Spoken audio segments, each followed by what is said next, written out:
Umineko again. And we left off, I believe, with the end of Kinzo's tale of how he met Beatrice in an Italian submarine at a military base. And he and her survived and ran off to Nanjo and then kept all the gold for the most part. And now we've turned our attention to the children and their tale of Beatrice. See if we can pick up anything from them. Alright, I believe is where we were at. So let's get to it. Wow. Beatrice sounds pretty incredible. Yeah. And then, inside an upside-down cup, she made tons of candies appear out of nowhere.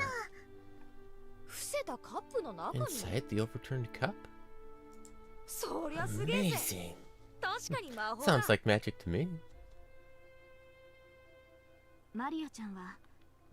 Maria-chan really does love witches and magic. We could hardly avoid consulting our local authority on witches. When looking for someone to ask about Beatrice, Maria rose to the top of the list. The Beatrice she spoke of wasn't the real Beatrice, the one Kinzo and the others had talked about. However, here and now, on the Rakajima of 1986, the name Beatrice probably refers to the person Maria is always talking about. I don't see Battler anywhere. Wishirumiya Battler. That is strange, come to think of it. The one who was forced to fight as Beatrice's opponent in many games, and the most important person in this game, this tale. A battler in this world would probably be the peace version, but even so, it should be possible to get some vital information out of him. Will probably wanted to talk with Battler too, but he was nowhere to be seen in the cousins' group. Battler-kun did not attend his funeral. It's a shame, seeing as he's the cousin closest in age to me. Are you two on good terms? Yes, of course. And you pinch his butt every time he says something perverted?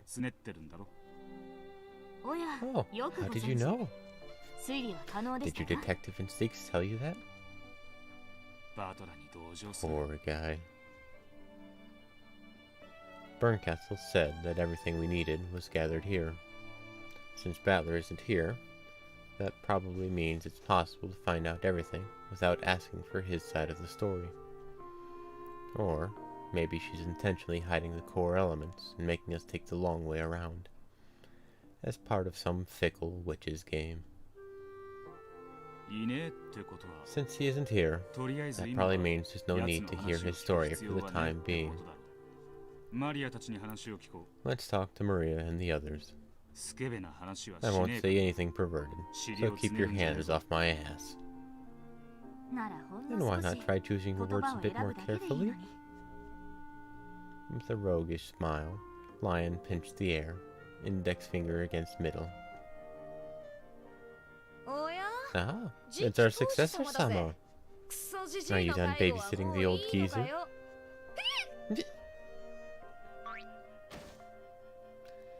At least Leon was impartial. No mercy, even for Jessica. Will felt a bit gratified. I see.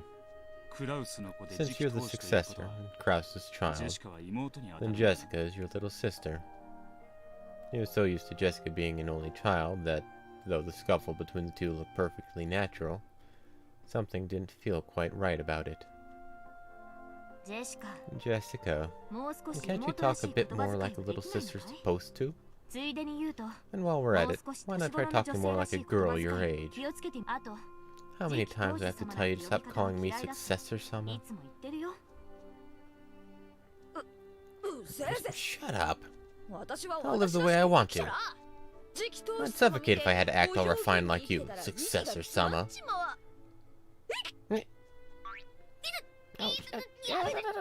Stop it! Don't pitch me! This is little sister abuse. Pervert. Stop it! Oh. Jessica, why are you talking like that in front of a guest? Do you want Mother to scold you again?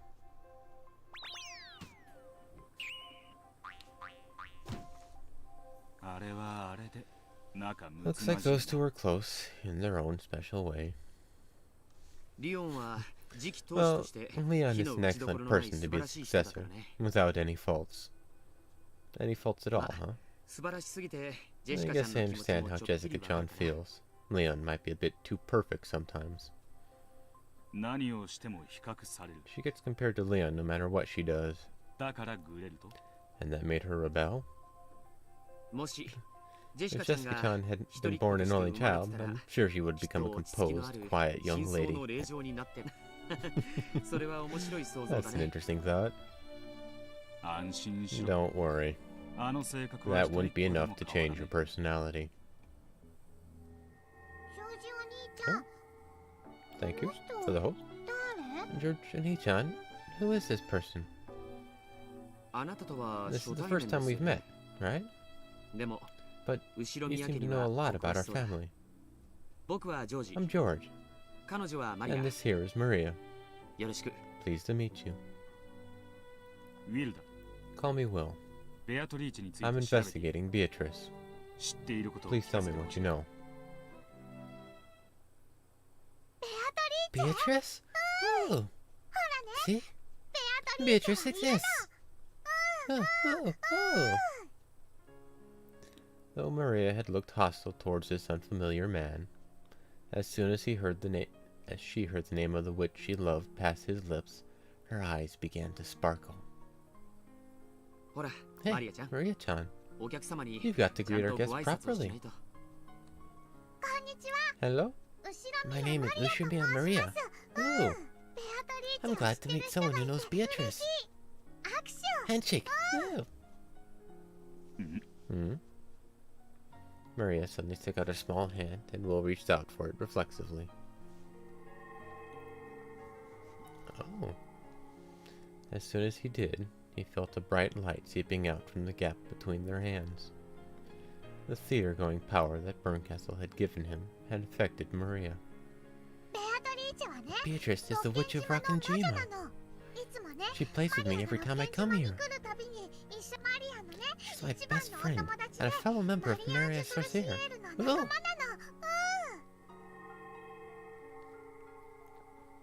The light grew brighter and brighter. This time he could feel himself being drawn into Maria's world.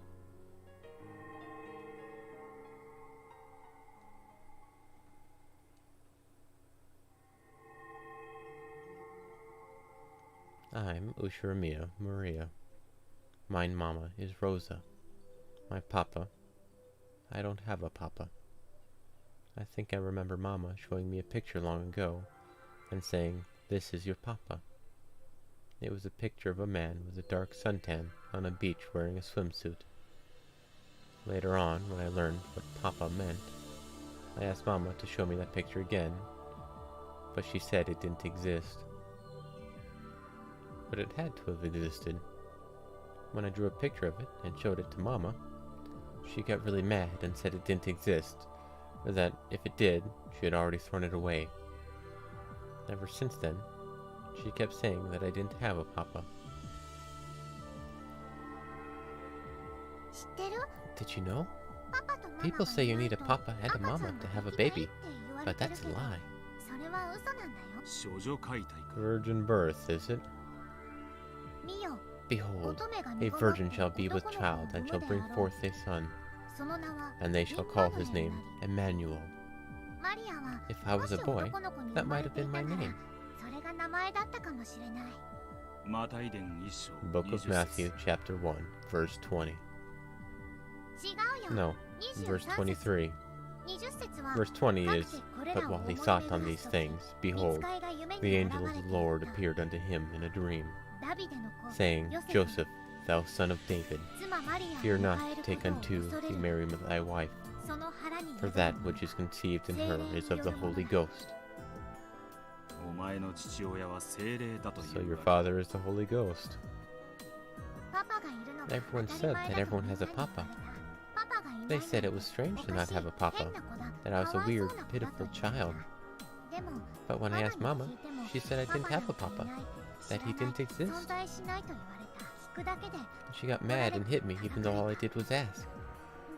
So I didn't really understand who gave birth to me.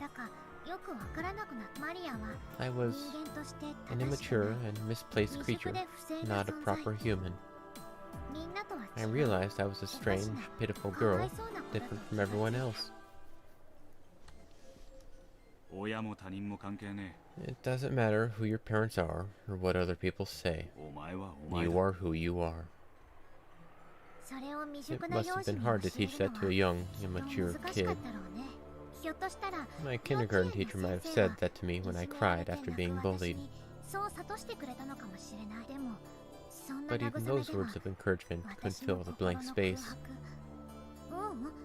No, the questions. Those words couldn't answer the questions in my mind. And the book is what gave you the answers? A priest came to see me. Her life is really messed up, man. It was probably part of some lesson to enrich the minds of children through an edifying tale. To most of the children, it was just an ordinary fairy tale they might have heard from one of their teachers. Actually, I think we were just bored because it was too hard to grasp. Then, at the end, the priest said something important. That God knows everything? Yeah. So I asked him. I only have a mama. I don't have a papa. Mama gave birth to me without a papa. Was that a strange, sad thing? I asked. The priest taught me. There's nothing strange about a child having no papa. After all, Jesus Christ was born of a virgin, and the one who gave birth to him was the Virgin Maria? I was surprised. Maria, the name I was given, had been showing me the answer all along. I was so shocked, I asked the priest to say it again. He said that the Virgin Maria gave birth to a baby by herself. So I asked him if that meant I could give birth to a baby all by myself too. And how did he answer that? He said the Virgin Maria was with child because of the Holy Ghost. The second part of the book of Matthew, chapter 1, verse 20. For that which is conceived in her is of the Holy Ghost. That surprised me again. What do you think that means? You interpreted this to mean that Ushriya Maria had no human father, that your real father was the Holy Ghost. Regardless of the Bible's original meaning, this young, sad girl, whose lack of a father had caused her to lose her sense of identity, had finally created a way to understand herself. Once I realized that, I knew why I was different from all the other kids. The ones who made fun of me were all children of Joseph. But I alone was different. I wasn't worse than everyone else. I was a child of God, a child of the Holy Ghost. When I got back, I told Mama.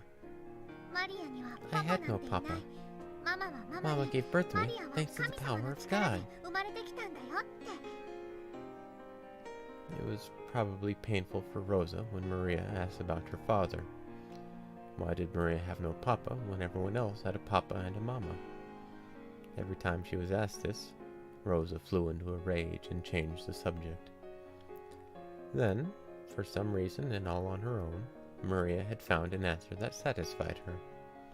She had no papa. She was the child of Mama and God. It isn't too difficult to imagine that Rosa, after hearing this young girl's explanation, might go along with it as though it were true. Beato said that the minimum number of people needed to create a world is 2. I thought that she meant that you need 2 parents to create a child. That's when I thought of it. Beato may be a witch, but she's a witch born of a human. Beato isn't a child of the Holy Ghost. But I'm different. I was born from Mama alone. I was born of the Holy Ghost. Beato can't create a universe without me. But God is always by your side. I can make a universe all by myself, along with the Holy Ghost. Beato called me the Witch of Origins. And she also said that eventually I might become a creator who could create anything alone. All by myself, I can create something out of nothing. Beato can take that and extend it into infinity. Angie was the witch's apostle, who could spread the word far and wide. And that was Mariage Saucier. There's a huge difference between 1 and infinity. That's why Beato is so great. However, compared to the difference between existence and non-existence, 1 and infinity are nearly the same thing. I am the child destined to become the best witch. No, the greatest creator in the world. Mariage Saucier was the nest to prepare me for that. I am Ushiromia Maria. Maria, who stands by God's side.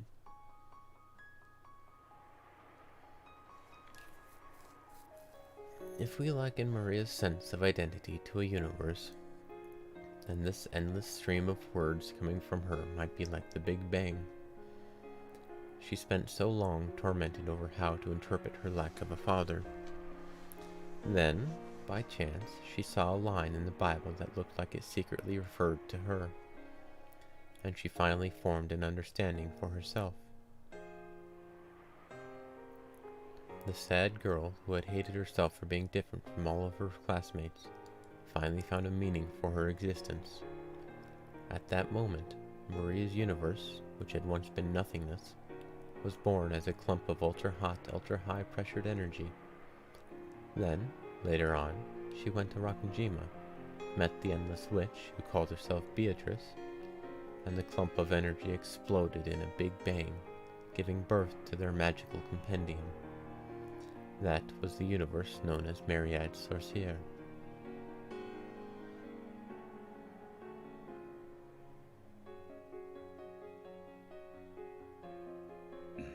Nice music.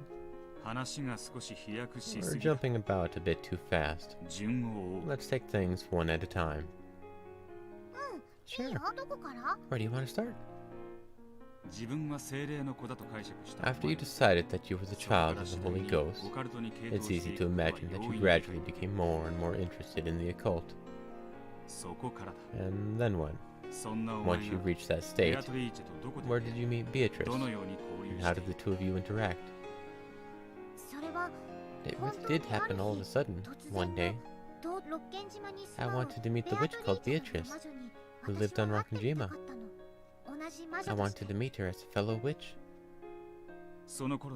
At that time, you already knew you were a witch? I did. Even then, when it came to the Bible and the occult, I already knew as much as an adult. So, even though I couldn't use magic, I believed that I was a witch. It's a bit funny, isn't it? That's why I was only a witch's apprentice. When did you meet Beatrice? I don't really remember when, but I do remember what it was like. It was really, really sudden.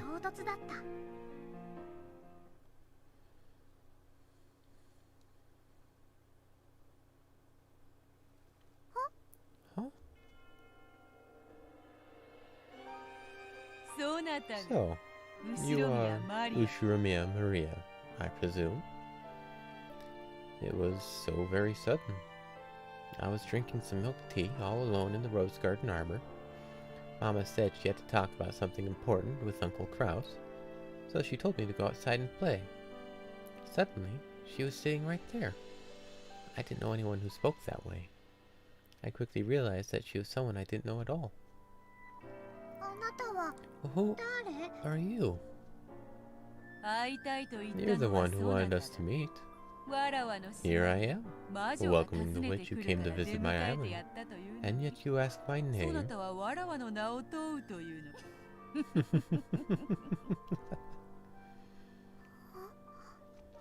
But Beatrice? Precisely.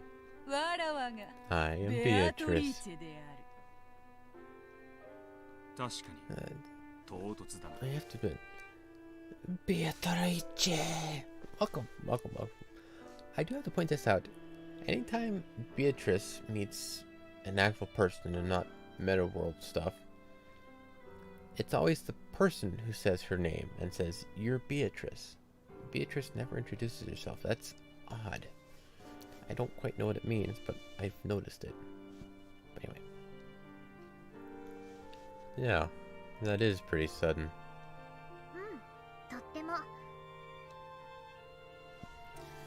Who do you think that is, Beatrice? I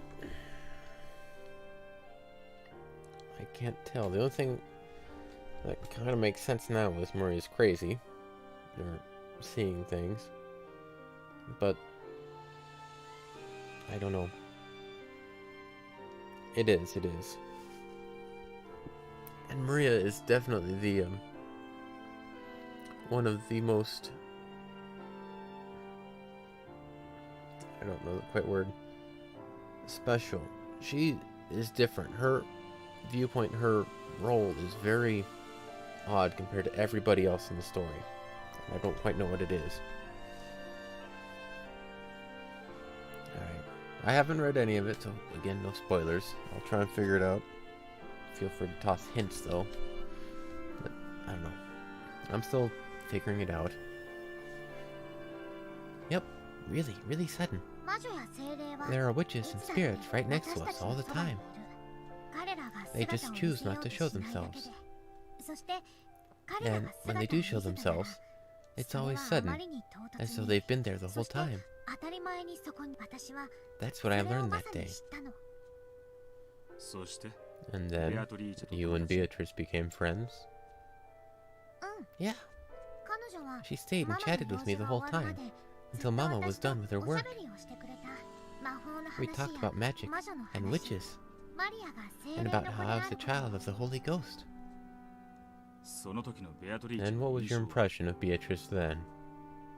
I don't like saying it, but my knowledge, at least, was better than hers back then. At first, I thought she wasn't a very good witch. Well, that was just my conceit. There are so many different kinds of magical compendiums. Plus, mine was based on self-study. I probably only viewed Beato that way because her magical compendium was different from mine. It wasn't long before I came to regret that and apologized. Apologized? Did Beatrice do something to win your respect? I see. So, she showed you magic. Yeah, what is magic? That is the question indeed. It's candy in an upturned cup. That's what it is. We moved to the beach and talked lots, sitting at the table under an umbrella. Very interesting. Maria, I see you have been quite diligent in your studies. At your age, to be capable of teaching a 1,000-year-old witch such as myself is truly an accomplishment worthy of admiration.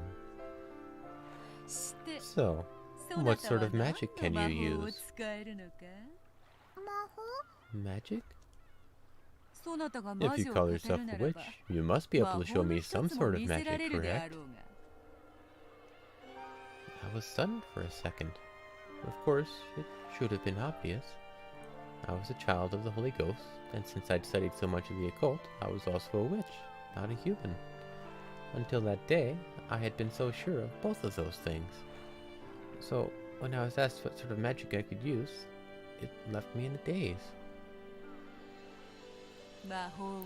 When one knows of magic and can speak of it, they finally reach the rank of apprentice. One is only a witch if they can put such knowledge into practice and use magic. Correct? So, I'm not a witch yet? You have studied well, and I can sense a very rare talent within you. One day you may become a witch so great that even I could not compare. Or perhaps even a creator, as you have told me.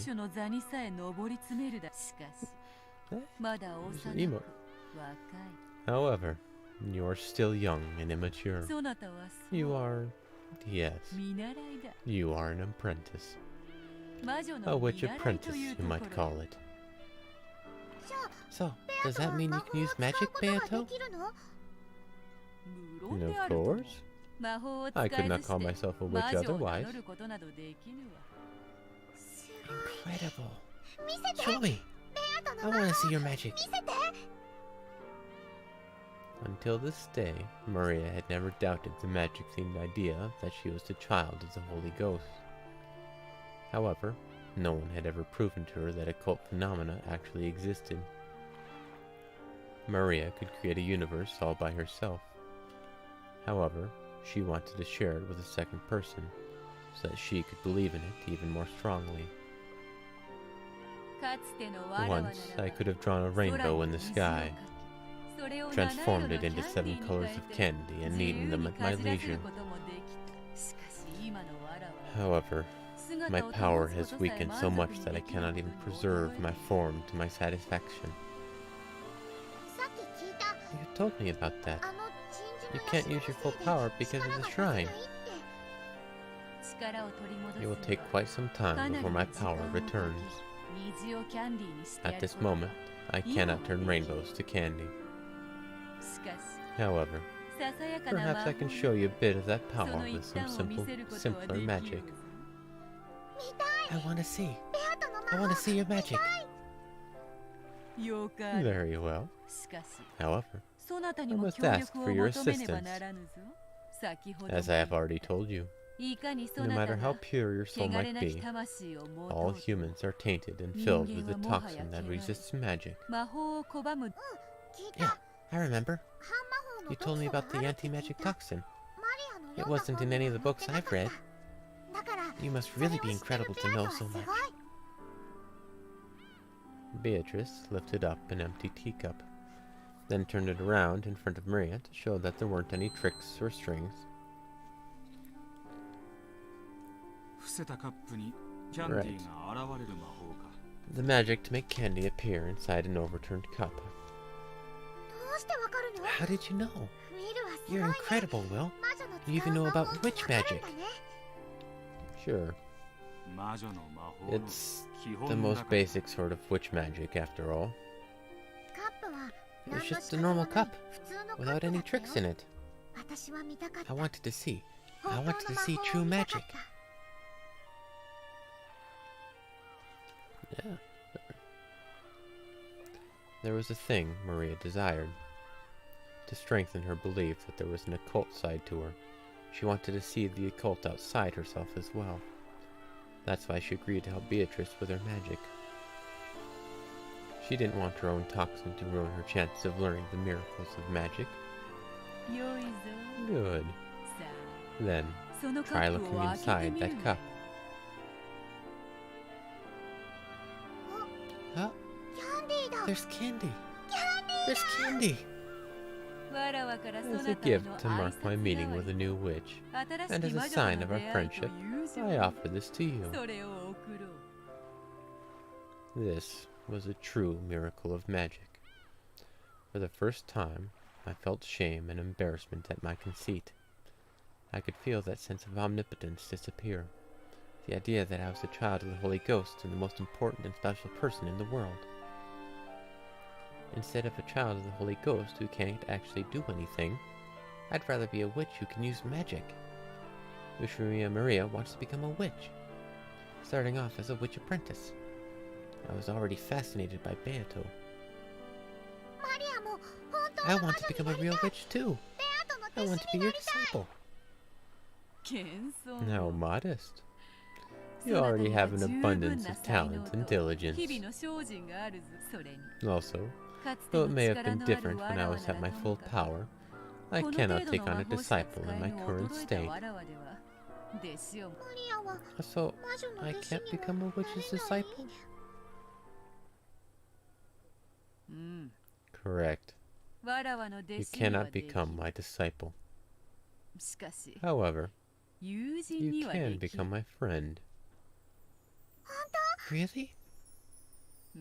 Indeed. From this point forth, we shall be friends.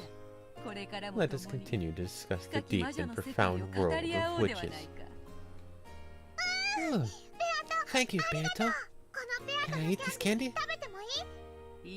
No. Let that be a souvenir. Instead of even eating it, keep it in that adorable bag of yours. Okay. I'll eat it at home.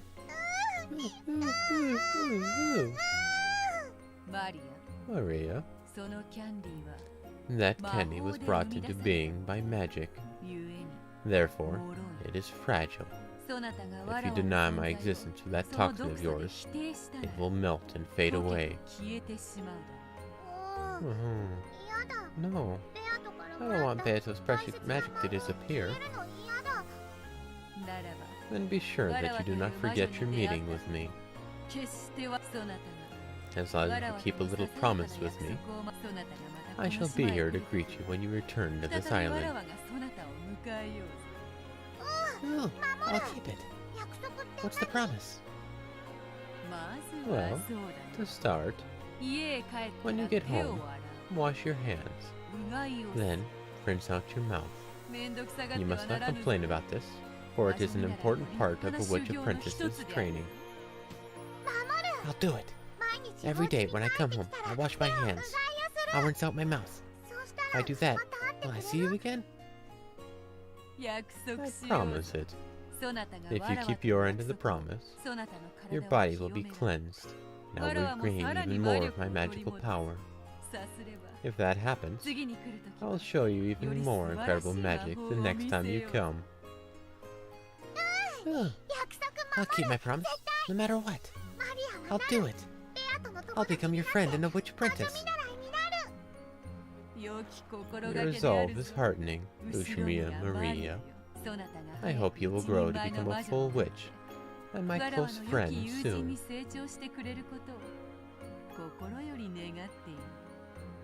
I just had a really weird thought. Theory.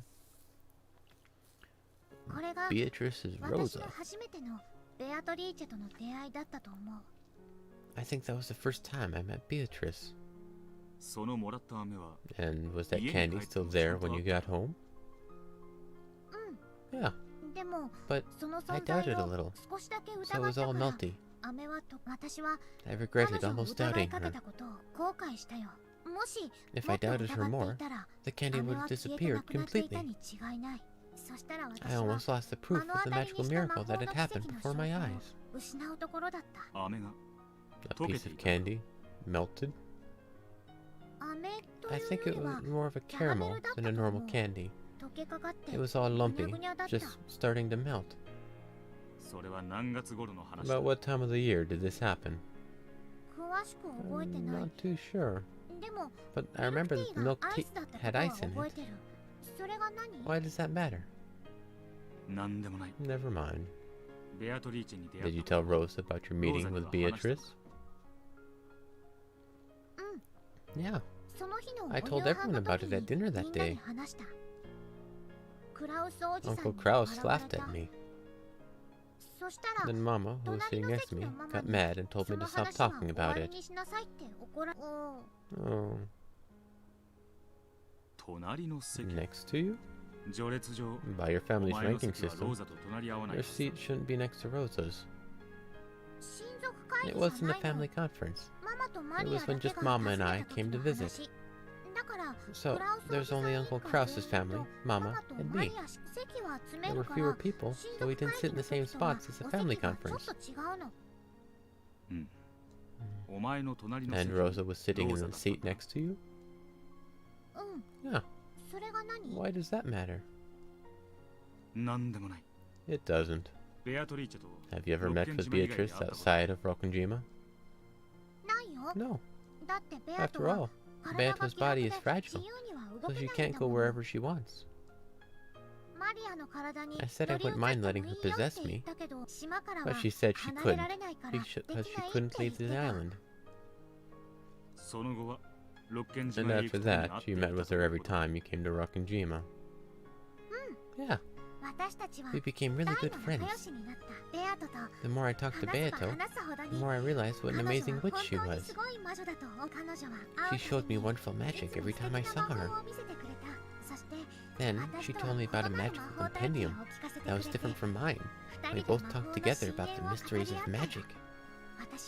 I wanted to reach her level as soon as I could. I wanted to become the kind of witch Beato was. Did you ever introduce Beatrice to your mother? Nope. She said Mama's toxin was too strong, so they couldn't meet each other yet. Almost all adults are no good when it comes to the toxin, because they're all tainted. Was anyone other than you able to see Beatrice? They couldn't at first. She said her magical power was weak, so her body would crumble if even a little bit of the toxin reached her. But she gathered magical power bit by bit, and she could eventually appear in front of other people who had small amounts of toxin. And who was that? There weren't many of them, just a few of the servants. Specifically, all the servants here today. Who?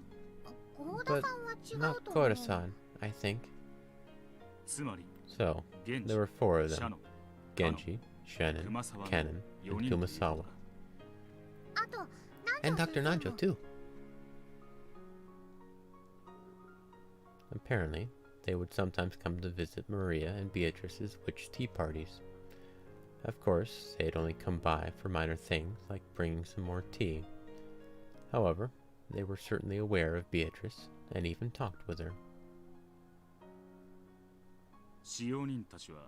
How did the servants react to Beatrice? She was a guest who shouldn't have existed. Weren't they surprised? Of course not. After all, Beatrice is the other master of the mansion. She said that the servants treated Beatrice as an honored guest, and sometimes they were permitted to witness new miracles of magic along with Maria. So, on the Rokkenjima of 1986, the ones who could actually meet with Beatrice were you, Nanjo, and the 4 servants excluding Goda, for a total of 6? 6 is an important number. Yeah. Beato said she'd need to store up much more magical power before she could appear in front of anyone else. So, she intended to show herself in front of more people sometime in the future? Yeah. And she said the day she made all the humans acknowledge her would be the day of her resurrection.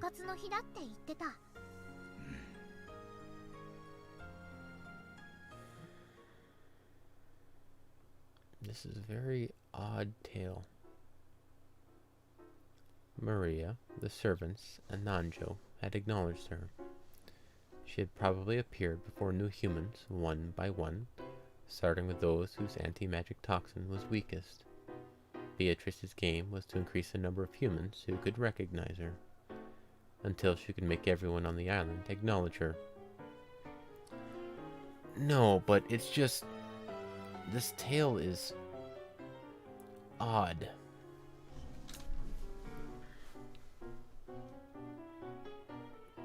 This story is odd. Just something about it. It's a hunch, but I don't know in what direction. There's something here, but I can't make out what. Beatrice's game was to increase the number of humans who could recognize her, until she could make everyone on the island acknowledge her. On that, there can be no doubt. But maybe to compound a bit more on the thought I had. there was something Maria said. She was talking about Beatrice being a witch. For whatever reason, I was reminded that when Rosa goes all bipolar and crazy and beats Maria, she calls her the Bad Witch. The author actually laughs at her ignorance. Here's the theory that popped in my head. Maria calls Rosa the Bad Witch when she's being all abusive and shit. And she calls Beatrice a witch as well. There could be... Rosa could be crazy, or trying to act out things, or trying to be Beatrice for Maria. Yeah. Rosa, she is also a professional tailor, so she could make a dress up as Beatrice, and talk to Maria as like the good witch Beatrice. Get her to befriend her that way. But nobody else can see us, that they have a toxin. I can only exist when we're alone. And that has a lot of sense to it. And it only happens during the family conference, which is why Rose is always pissed at some of that stuff. Which would also explain... No, this is just the current crackpot theory that... I've come up with a lot of crackpot theories. I've even got one over here that I picked up at episode 5. But yeah, no, it's... One of the other theories I was thinking of was Beatrice doesn't actually exist. She is dead, but Genji is playing the part of her by going around opening up windows. See, look, the Witch of the Rockinjima still exists, and the like. And potentially also Kumasawa, and maybe Canon Shannon as well. I don't know. And then the Canon Shannon thing is...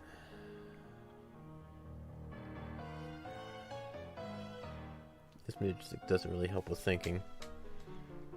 But it's just...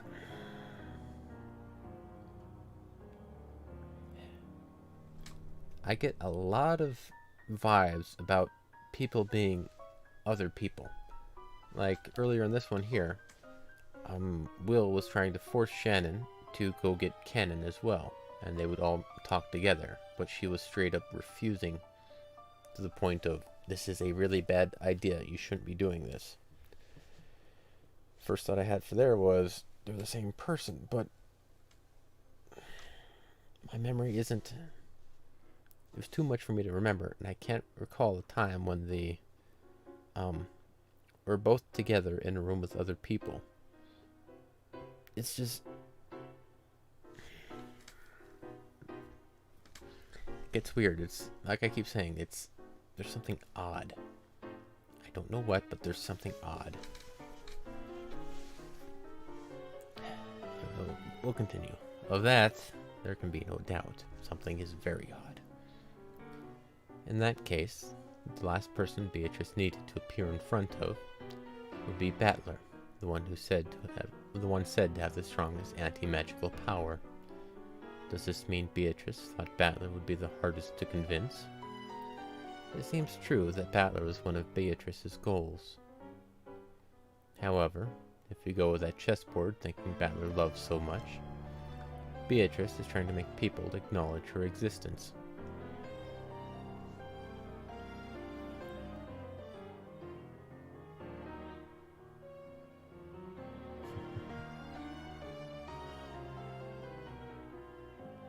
The only one that could qualify for that would be Nanjo, of sorts. Beatrice is here! Therefore, you might say that she's a character who can't exist unless people acknowledge her. Battler reached this idea himself as soon as the first game. Yes, Beato is here. She's the endless witch of mystery here. Yes, there's something different about the Beatrice of 1986. She's different from the Italian Beatrice or the Ecuadorian Beatrice, both of whom certainly did exist. The Beatrice of 1986, the one we're so familiar with, in a mysterious way, yet who has no existence. What does it mean to kill this Beatrice who has no existence? You kill the idea, the concept of her. The minimum number of people required to create a universe is 2. However, Maria said that even a single person could give birth to a universe. And yet, Maria desired a second person to nurture the world she had given birth to alone. Because if it was born and not nurtured, it would die and disappear? But Beatrice can't stream. What kind of game she would stream? As she would be bombarded with the anti-magic toxin. Too many people. It wouldn't work. Let's replace the word universe with Beatrice. The minimum number of people required to create Beatrice is 2. However, even a single person could give birth to her. And yet, that single person desired a second person. A second person to acknowledge the Beatrice created by the first person. That meeting with the second person is the scene Maria has just described. Oh, you do? That's... Higurashi is on my list to do, but that's going to be after Umineko. I don't even know what to expect with that one. Oh, I did see, the other day I looked up the, newest episode that you linked up. And yep, it does exist. But apparently they came out with, like, looks like maybe a new series? Some, like, steampunk or fantasy type thing. From the same creators. I can't remember what to...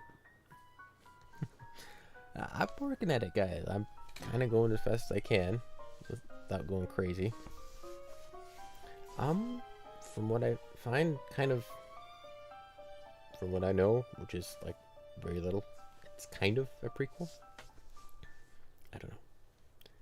The single person who created Beatrice looked for a second person to acknowledge Beatrice, and selected Maria.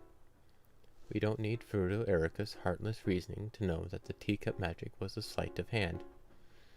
Maria, believing the story about the anti-magic toxin, would close her eyes whenever magic happened. Any sleight of hand would be possible while she had her eyes closed. The caramel Maria had been given as proof of her meeting with the witch had melted a little because Maria had doubted. In a season where one was likely to put ice in their tea, it was only natural for a caramel left in a bag to melt. Oh, cool. They're pretty good. Definitely a bit lengthy. Ushirimiya Maria, the girl who's too trusting and will accept the story easily. Beatrice appeared first in front of this girl, who had, in the language of witches, very little of the anti-magic toxin. The creation of Beatrice can be thought of as an egg being laid. Oh, I know another word for the anti-magic toxin. Gullible. Maybe. When a single person creates her, it's little more than a daydream. She's still inside the egg. If, and only if, a second person acknowledges her, the shell will crack, and she'll appear.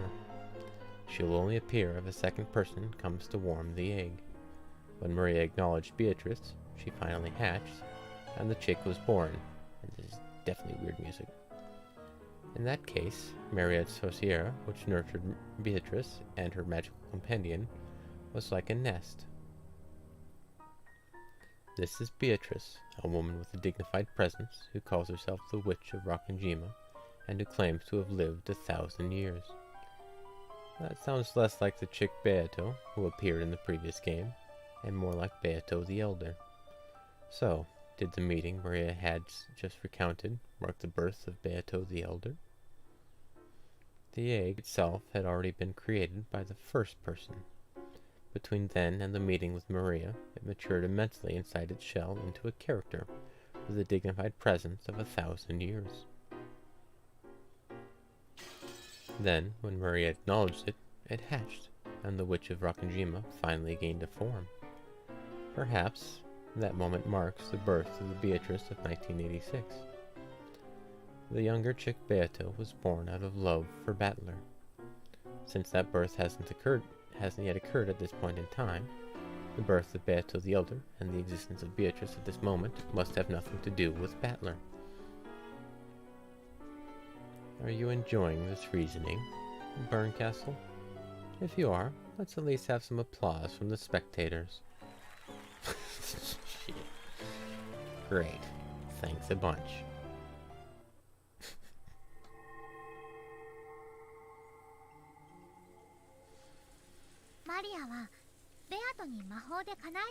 I wish for Beato to grant me a lot of things with magic. That's why I'm helping with her resurrection. What is it you wish for? Lots and lots. Not telling. So, you wanted to protect your mama from the Black Witch. How did you know that? You're incredible. And you're already sure that you'll never be able to get that world back without a witch's help? Yep. I love Mama. She's so nice. I want to be with her forever. For all eternity.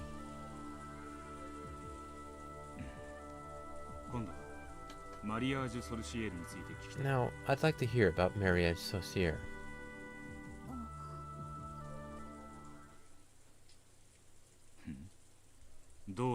What's wrong? Don't wanna. Huh?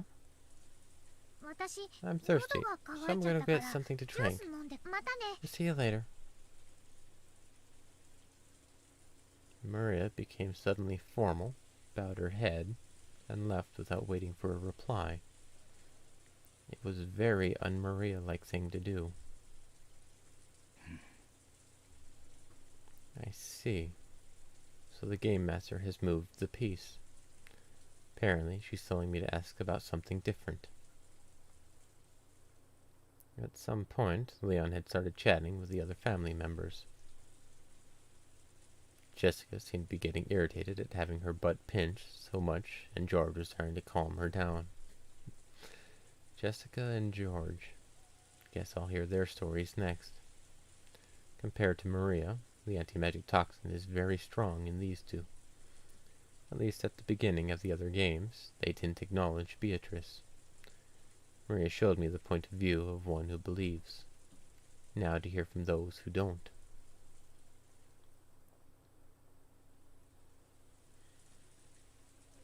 Umineko no Naka Koro Nichiro, Nocturne of Truths and Illusions.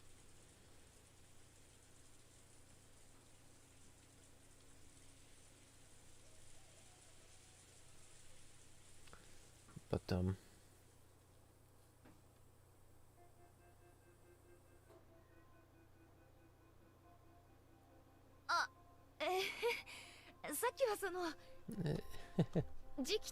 I apologize for Successor Sama's lack of courtesy back there.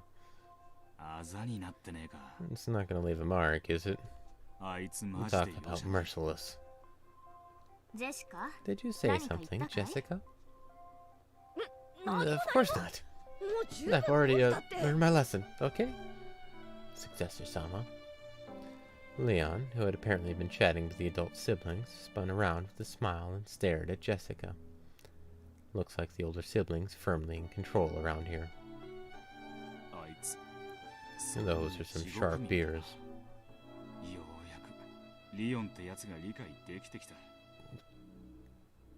What the hell kind of question is that? Honestly, I don't know. At this point, I'd say nothing would surprise me in this story, but I have no idea. Those are some sharp ears.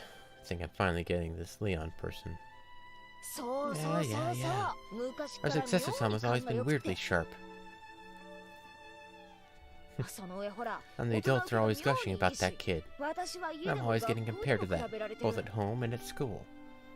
Come to think of it, Leon was the student council president during both middle school and high school. And the head of the badminton team, too.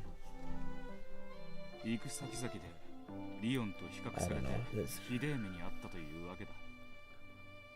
This whole thing is crazy.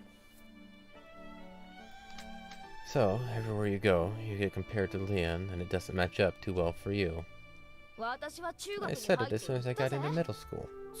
Our successor Sama was already the vice president of the student council. I said, if you're planning to become council president next year, that'll just put more pressure on me, so stop it. But the next year rolls around, and guess who announces their candidacy and wins by a landslide election? Same thing again in high school. I said, please just give it a rest this time. You're already vice president. But when year 3 rolls around, our successor Sama gets the council president job again. Dad was oh so proud. Mom kept saying, now you make sure you do your best as his little sister, over and over and over again.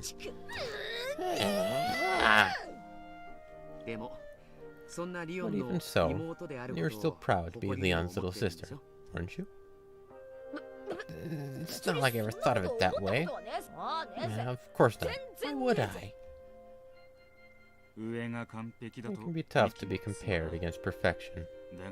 But other people are other people, and you are you. There's no point in letting it get you down.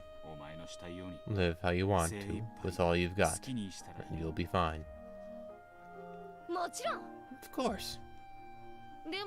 But Mom and the others are always going on about how I need to follow in Ushiramiya line.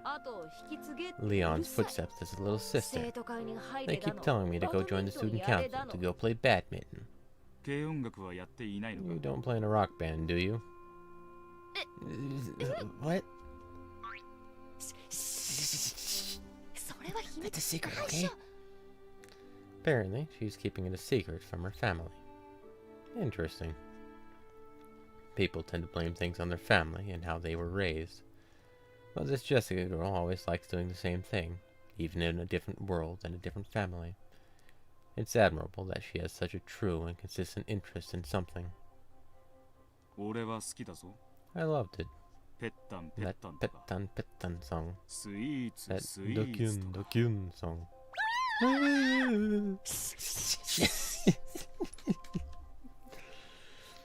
Nothing wrong with the extraordinary accomplished sort, like Leon, but kids who act their age do have their charms. It's the best way to go through life. Enjoy your youth to the fullest. Thanks. Apparently, no one had ever told Jessica that they approved of how she lived, and the direct way Will had put it made her turn red and hang her head in embarrassment. I want to ask you two now. The same thing you just asked Maria-chan? Yeah. Please tell me everything you know about Beatrice. Well, you can see how much Maria-chan loves witches and the occult. For her, Beatrice is a symbol to be admired, like an anime heroine. Whenever some trivial thing happens, she believes it's some witch pranking her with magic. You really are an adult. And so is the fact that you'd never say that to Maria, even if you think it. And of course, childhood dreams only happen when you're a kid. I think respecting that precious experience is an adult's responsibility. Looks like the two of us will get along well. George's position was that Beatrice was nothing more than a fairy tale. However, that phrase, respecting a child's dreams, is the adult thing to do. That might be worthy of further scrutiny. When she got candy from Beatrice by magic, Maria probably got excited and told George and the others. Then the adults followed his lead and actively supported that story, as adults should. However, we can conceive of a similar situation coming up besides an adult interacting with a child. For example, what about a subordinate interacting with a superior? If Kinzo, tyrant of the Ushiramiya family, claimed that Beatrice existed and had revived, perhaps the other members of the family would actively support that story, as his subordinates should. But Beatrice only appeared directly in front of a limited number of people, it's probably safe to say that the concept of her existence penetrated deeply within the Ushirmiya family, even among those who had never seen her.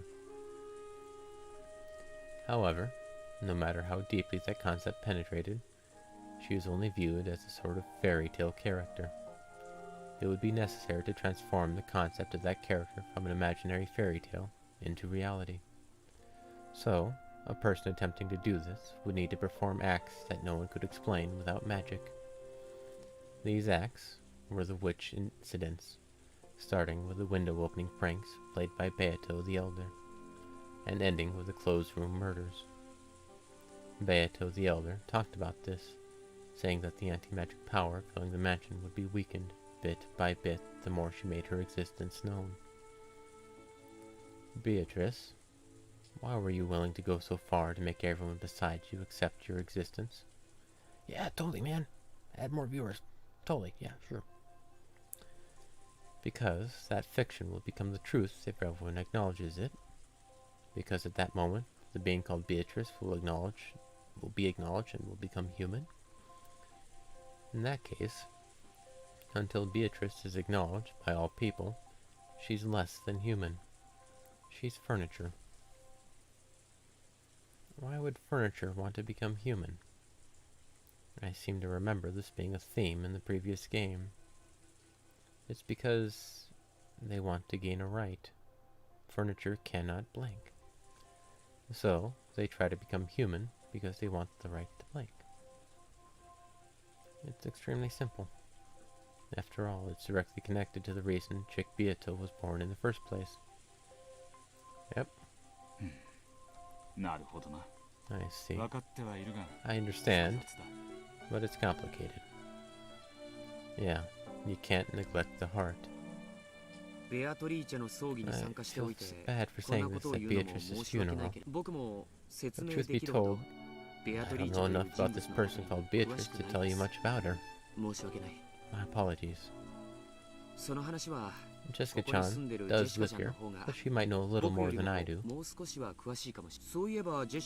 of which, have you introduced yourself to this gentleman yet, Jessica-chan? Not yet, actually. There was this idiot going around pinching people's butts, so I didn't really have the chance. A bit late, Jessica looked embarrassed for acting rudely in front of an unfamiliar guest. She cleared her throat and made a beautiful bow that didn't fit well with her normal attitude. She even lifted the corners of her skirt in a curtsy. Pleased to meet you. My name is Jessica.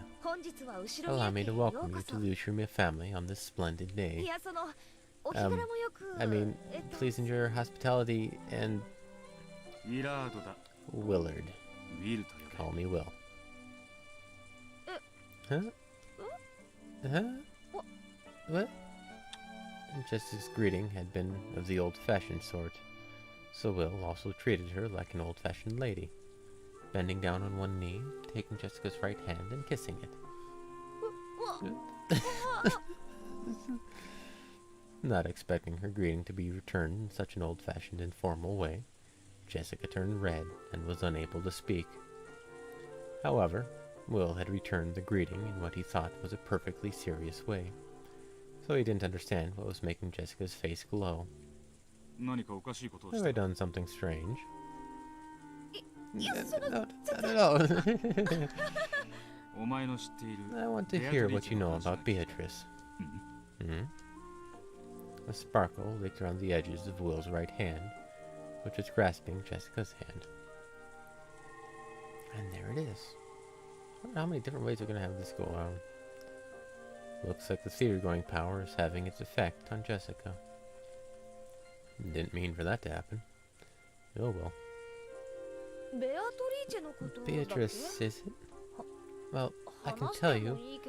But will you promise me something? Promise you won't laugh. Thinking about it now sounds more than a little crazy. What is it you know? I won't laugh. Tell me. Sure. Where should I start?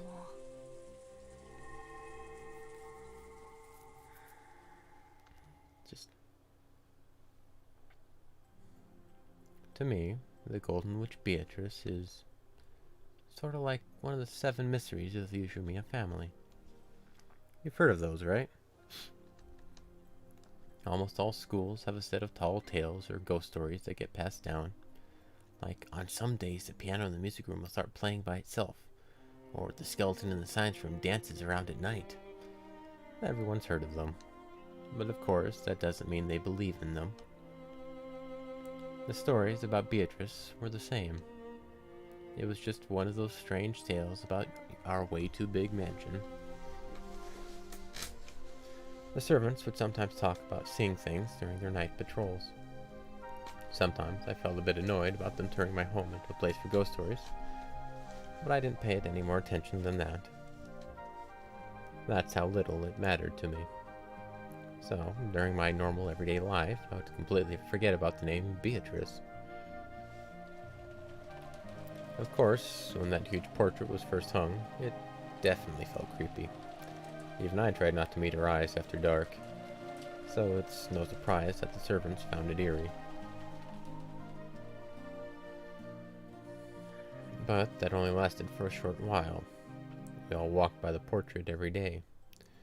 We gradually got used to it and eventually bored of it. I didn't really care anymore about the portrait of the mistress from grandfather's delusions. I get that. I'll bet it was different for the other relatives who only came a few times a year. Exactly. That's why every time the family came for family conference, they'd always stand in front of that portrait and talk about Beatrice. So I was reminded of it every now and then.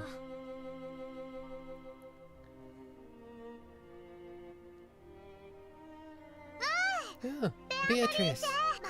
I've come to play again. I've written a new spell. Take a look at it later, okay? Oh. You really do like Beatrice, don't you? And you've been in such high spirits ever since grandfather had this portrait hung. Huh? Where's Angie? She went back with Aunt Kiri to take some medicine. Her body really is frail. Totally the opposite of Battler. She's the sort that gets sick whenever she's stressed. I also used to get sick on big holidays or trips. Maria's really tough by comparison. She's been talking about Beatrice non-stop since we left Najima. Don't you think she's taking this a bit too far? It's not so bad, right? It's normal for kids to have an active imagination. If a kid told you that she'd met Santa Claus, would you tell her she's a liar? Well, of course I wouldn't go that far. Maria kept talking to the portrait as though it was an old friend. She promised to play with it later, as if she was talking to a living human. George, a man, seemed to think that this behavior from a younger member of the opposite sex was cute. But, to be perfectly frank, Jessica, who was the same sex as Maria, found this behavior a bit unpleasant, even though she realized that she was dealing with a younger girl. At one time, even I was fascinated by anime heroines and other fictional characters. However, Maria's behavior seems to signify something more direct than mere fascination. It's something more definite, more vivid. Am I the only one who notices something odd about her? I'll bet the others all notice too, but try to ignore it because of that adult dignity George Nissan is always talking about.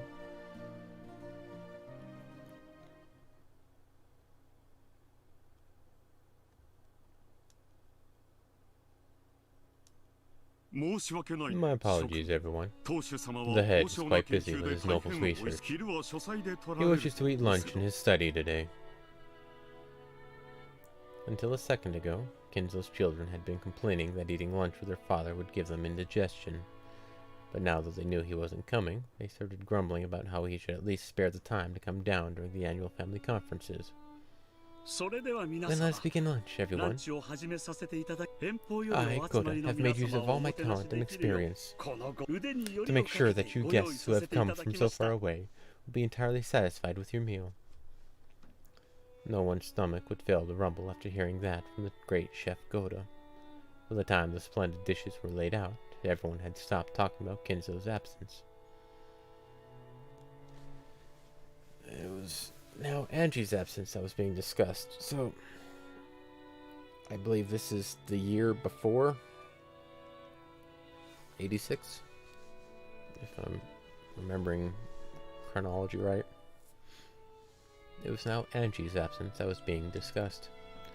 Apparently, her stomachache had gotten so bad that both she and Kiri couldn't make it to lunch.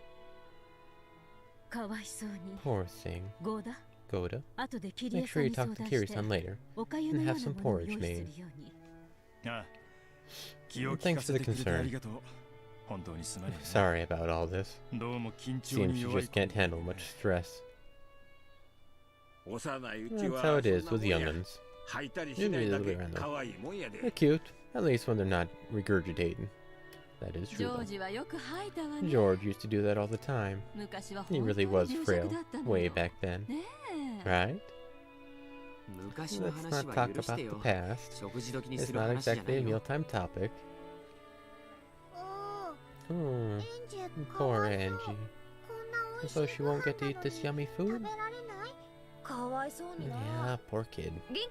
Let's make sure we play with her a lot when she gets better. Oh, no way. She can't play with me.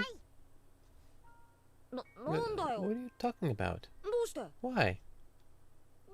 Because I'm gonna play with Beatrice, of course. So I can't play with Angie. Play with Beatrice? You mean you're gonna go off on your own again to mumble to yourself and read some book? Jessica slightly regretted that she hadn't been more tactful.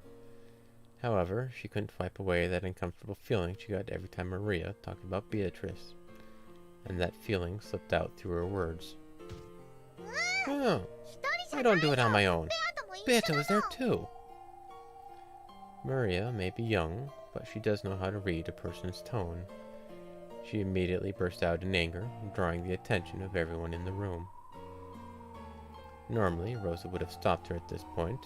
However, she happened to have gone to the bathroom at that moment. So, there was no one to calm Maria down. Poor Jessica, you're just a clump of the toxin. With Beato's weak magical power now, she'd burn to a crisp if she ever appeared in front of you. But she'll appear before you eventually. Yes, in front of everyone else too. And then the door to the Golden Land will open. But who knows if you'll be invited in? Of course, she will take me there, to the Golden Land. But not Jessica. Not Jessica. Not someone who makes fun of Beatrice. Not an unenlightened, stupid, confused, filthy, toxin-stained human.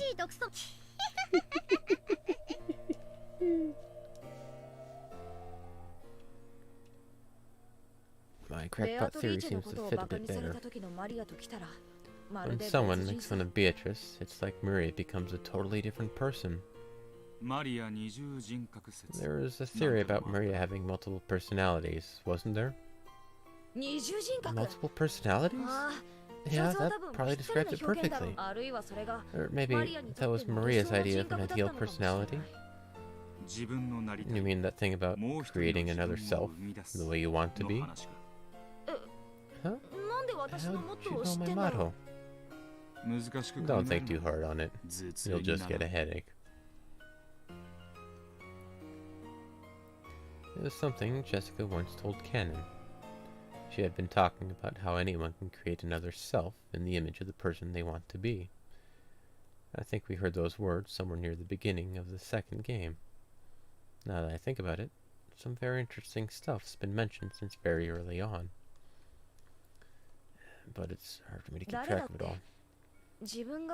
Everyone has a self they really want to become, but they can't do it. Their current self is always surrounded by their lifestyle and their limits placed on them, so they have no way of changing themselves.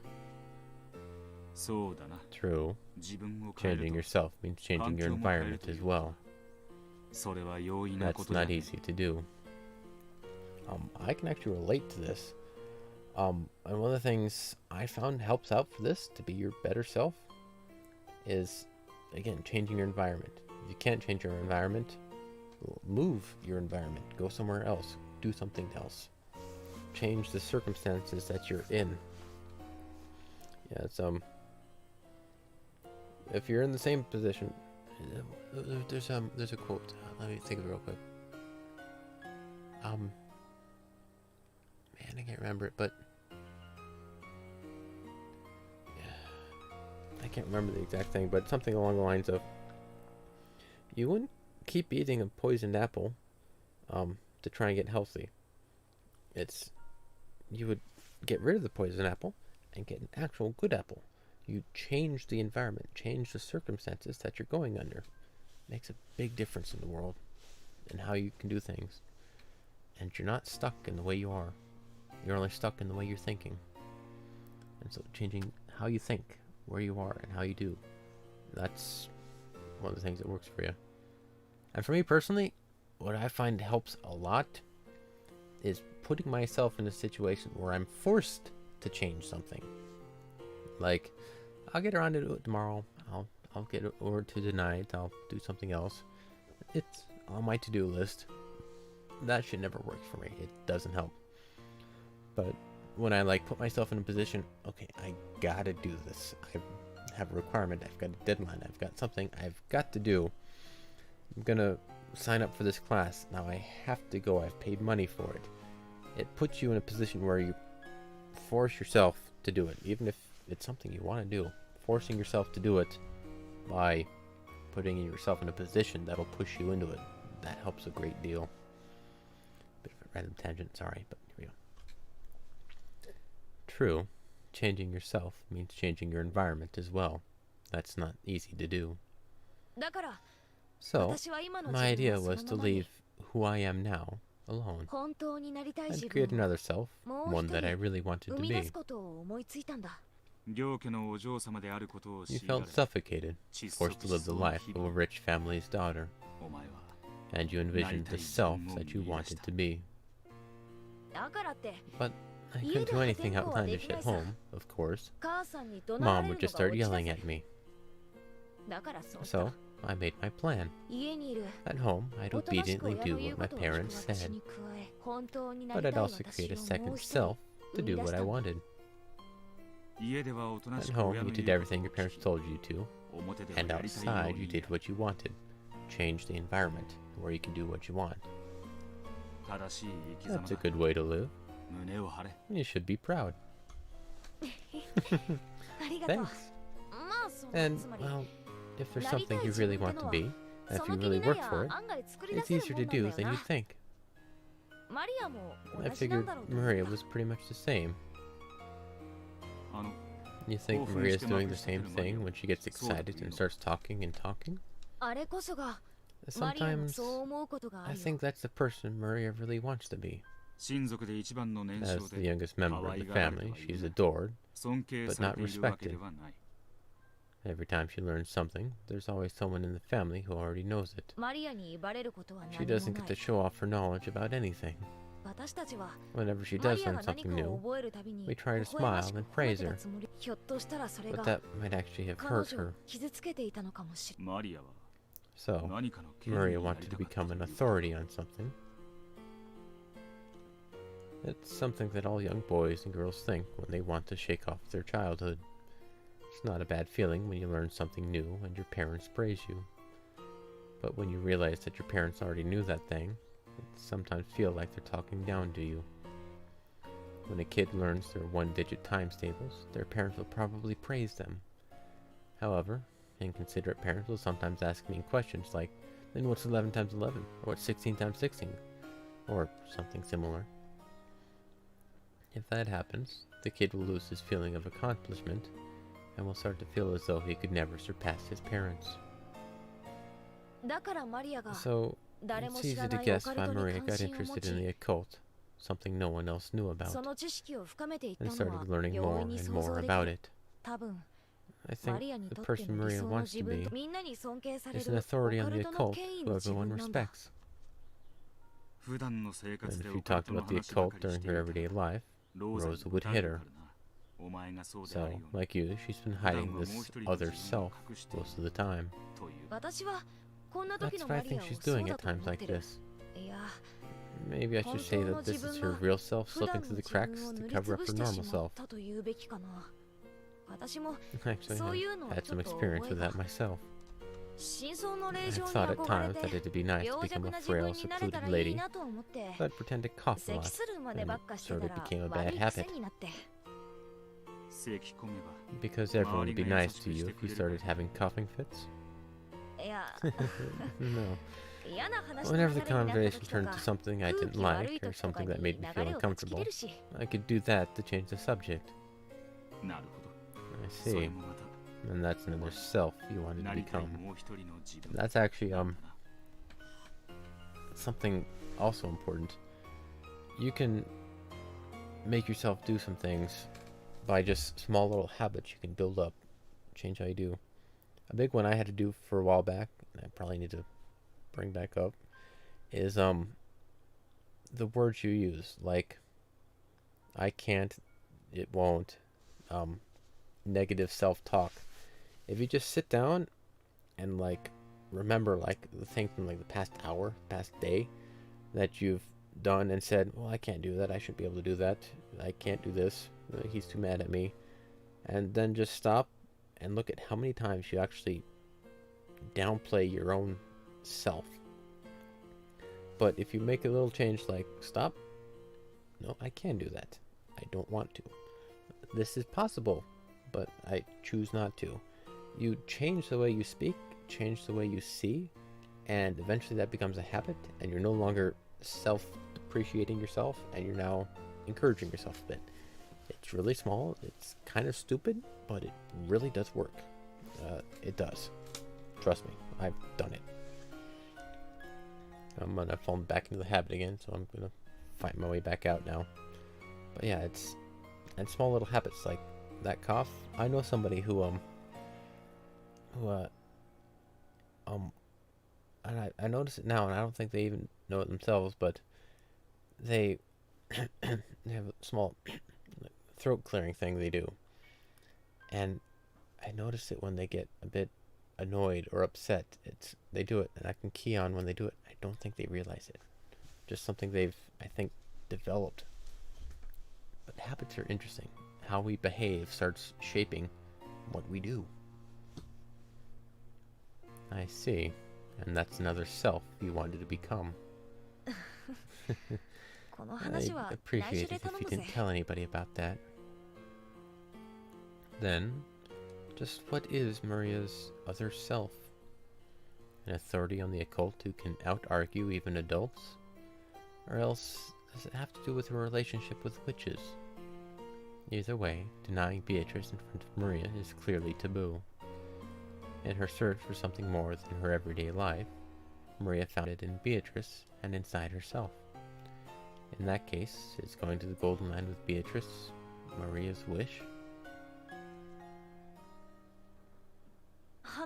Looks like we've gone off track. Anyway, Maria kept up that tantrum until Aunt Rosa got back. I should have let her be, but I fought back. You said there was no way Beatrice could exist? Something like that. If she exists, then just let me see her. Of course, once Maria started crying, I realized I'd gone too far. And then, at the end of the family conference, I was the only one still upset. Maria acted as though nothing had happened. Instead, she went off somewhere on her own, and came back talking happily about how she'd played with Beatrice again. Everyone, me included, decided not to contradict her. By that time, it was best to just accept it and ignore it. Is that all you have to say about the family conference? About the conference, yes. What I want to talk about is what happened after the conference was over and everyone left. Oh?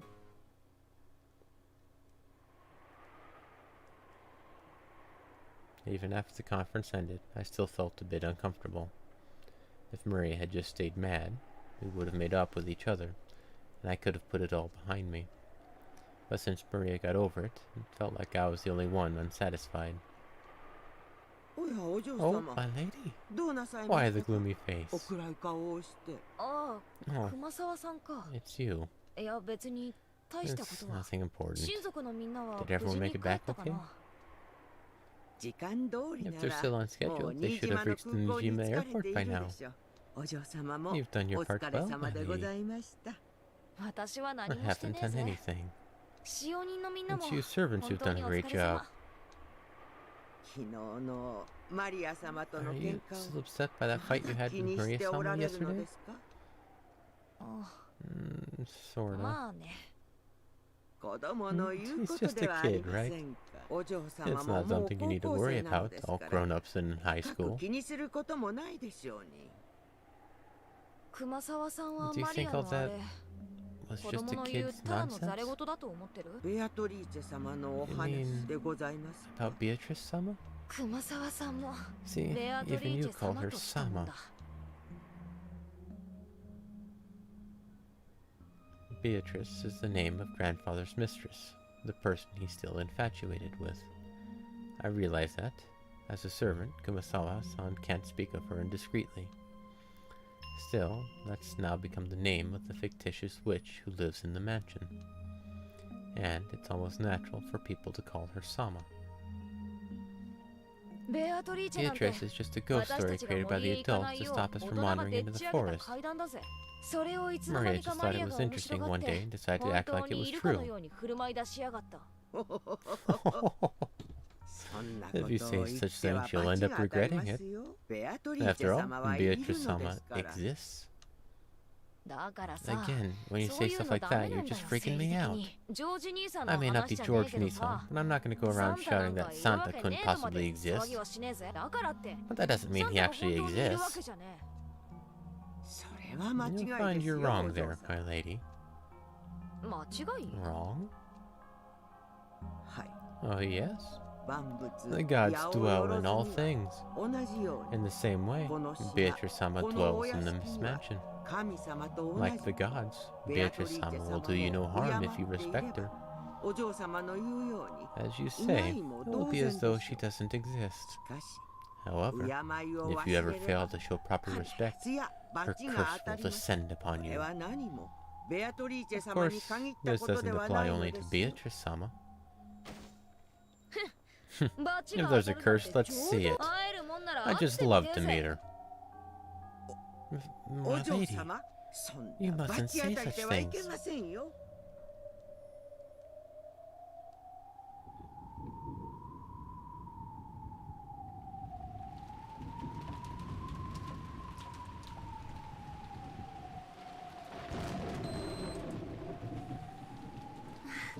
I think that might be a decent spot to stop for today.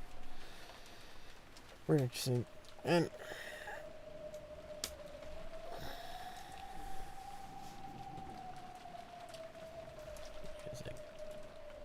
well, let's get a save up first before I forget anything.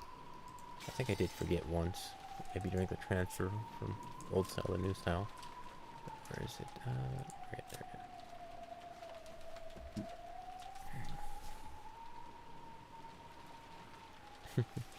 Well, yeah, take care. It's 4 servants, Beatrice and Maria. Nanjo. 4 servants, Nanjo and Maria.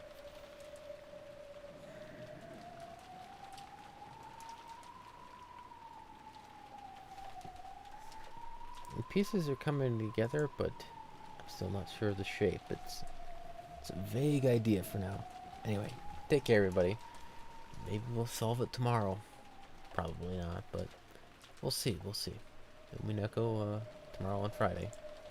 Yep. So, see y'all later. Have fun, take care, and believe, I guess.